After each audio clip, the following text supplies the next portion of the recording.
Here's the instructional video for the therapist position and focus for rolling the back. All right, as we transition into our rolling the back technique for you relief through rolling instructors, what I want to show real quick is the importance of why the rolling the back technique is so unique and so effective. So we're going to have Jenna turn around, and so we know on the back side of this body we have the big latissimus that comes out, we have the trapezius that covers all of these erectors that are supposed to be on the back side of the body. And what happens is that when that latissimus and trapezius get glued to those erectors, and she gets, a lot of our clients get rolled into that forward shoulder girdle or medial rotation of the shoulder girdle and ventral drag, it stretches all of that tissue tight and it glues onto those erectors and it starts to coax them lateral away from the spine. And as they start to get stretched out, or some of these fibers for the iliocostalis and spinalis dorsi start to get stretched out more than what they're supposed to, it puts them into a state of panic. So a patient might not be having pain because they're actually having any tissue trauma, but if there's enough pressure or stretch on any of those fibers, it can activate the danger system, and then that could report pain issues when there's not any lesions or anything happening within the tissue. And then what happens with the traditional rolling the back technique that a lot of people do when they see rolling techniques is that they have the roller long ways across the back, they're rolling up and down along the back, and they're just elongating that tissue even more. They're smoothing out that tissue and getting it to a point where it's more stretched out.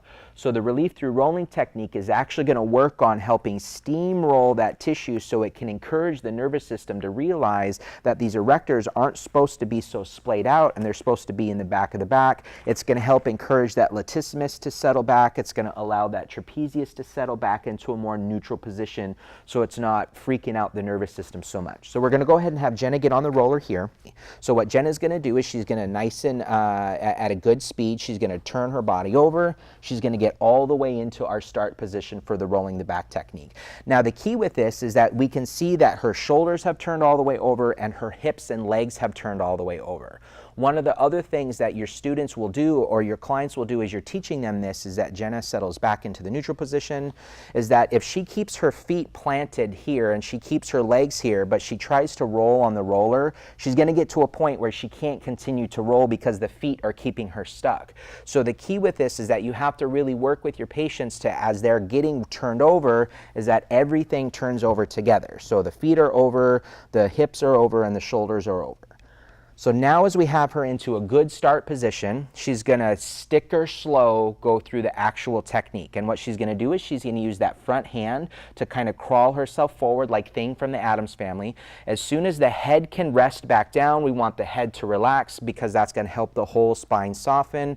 And then she rolls back into this, she's going to roll back into this neutral position, and she's going to give herself just a second to soften.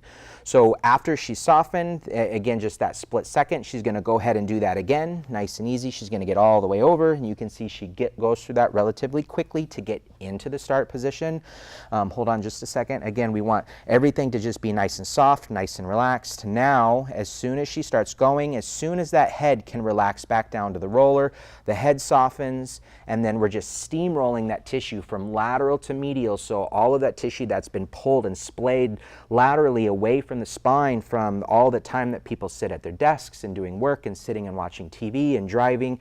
This helps encourage that tissue to go back into a more functional position for the back. So then if we show the other side, so Jenna's just going to switch her hands. Her left hand comes on her body, the right hand comes down. So it's the same thing. She's just going to quickly get into her start position, and you can see she's all the way over on her side, she's all the way over on her shoulder. Her head's going to soften just a little. Now she's going to stick her slow, come back, and as soon as that head can soften back down, she stick her slows and steamrolls that tissue back into a more neutral position. So one more time, nice and easy.